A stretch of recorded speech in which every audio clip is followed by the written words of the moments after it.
Mudando um pouquinho agora, eu gostaria de trazer para vocês um outro formato de outro tipo de empresa que vocês podem trabalhar também.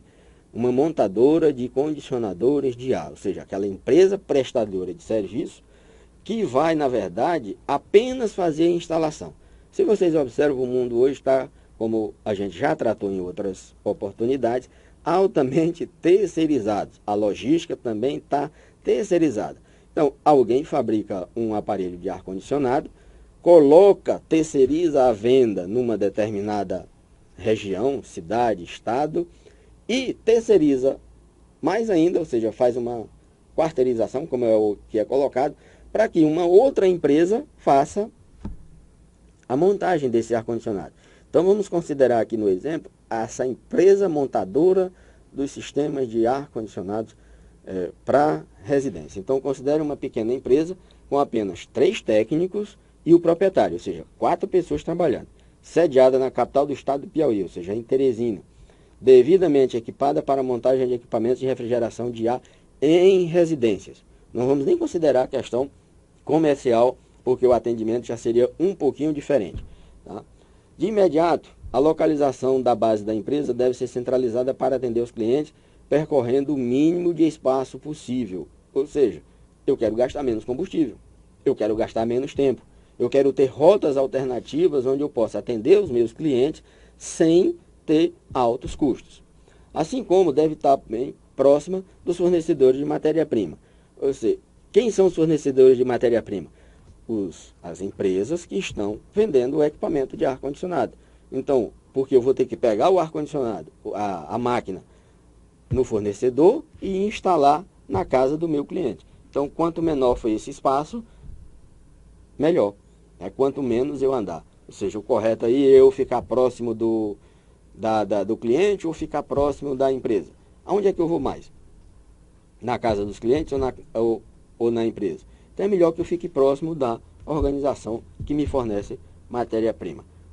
Se você ficar numa distância mediana, você vai ter que ir centralizada, você nunca vai conseguir trazer. O ideal era que a empresa fornecedora dos equipamentos, ou seja, das máquinas, ficasse no meio dos clientes. Aí sim, porque você essa seria a situação ideal, onde você percorreria as menores distâncias. Mas como isso nem sempre é possível, então é melhor que você fique sediado perto do seu fornecedor de matéria-prima, porque é lá onde você vai mais. Ou seja, é de lá que você vai se deslocar. Sorte sua se o seu fornecedor de matéria-prima estiver de maneira centralizada em relação aos seus clientes. Vamos aos indicadores. Aliás, mais uma informação, ou seja, 80% dos clientes estão na Zona Leste, os fornecedores de matéria-prima estão na Zona Sul. Então, onde é que eu vou me localizar? Baseado nas informações que eu coloquei anteriormente, você escolhe a sua localização. Os indicadores, eu coloquei apenas 3 aqui para a gente trabalhar. Pedidos preenchidos corretamente, índice de retrabalho e quantidade de quilometragem em atendimento. Isso aí como exemplo, ou seja, pedidos preenchidos corretamente, a gente pode voltar ao exemplo da figura 14.2. Pode colocar exatamente isso. Eu vou colocar uma meta, que no caso a meta aqui é 3. A quantidade de pedidos perfeitos, o percentual de pedidos perfeitos, no caso, no mês de janeiro aqui, ficou em torno de 3,5%. Subiu em abril para 4,5%, foi caindo, e a meta que eu devo trabalhar é em torno de 3%, ou seja, número de pedidos perfeito, total de pedidos expedidos. Notem que esse indicador está medindo a quantidade de erros. Então, ou seja, se chegar a 100%, se chegasse a zero seria o ideal, mas ele trabalha aqui com uma margem de erro de 3% dos seus pedidos. O que é que vai ocasionar se você fizer um pedido errado? Vamos imaginar que alguém erre no endereço. Você vai gastar mais combustível, você vai perder tempo na localização errada do cliente. E o cliente vai reclamar porque não foi atendido no horário combinado. Ou a série de coisas e prejuízos que você vai encontrar nesse caminho. Então, quanto menor, melhor o índice de reclamação.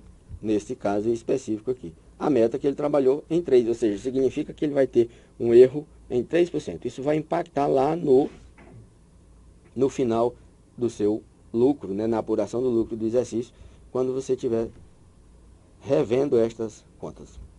Índice de retrabalho é outro indicador e quantidade de quilometragem em atendimento. Vamos trabalhar aqui, no caso, pedidos, né? Tem um exemplo aqui, erros detectados e a meta. Ou seja, no caso aqui eu coloquei uma meta, aqui um exemplo de uma meta abaixo de 5. Os erros detectados oscilaram de janeiro a dezembro entre torno de 2,5 até 10, né? E a quantidade de pedidos, né, oscilou em torno entre 28 e 40, de janeiro a dezembro. Se a nossa meta é aqui trabalhar em torno de 4, quanto menor, melhor, notem que o índice está aumentando no final do ano.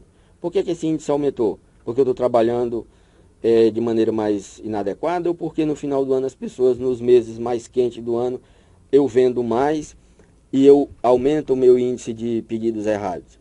Então, eu tenho que olhar esse tipo de situação e vai me mostrar, na verdade, aquilo que eu estou fazendo de maneira incorreta. E lógico, se eu trabalhasse um pouco menor, eu estaria com um lucro maior, estaria trabalhando menos.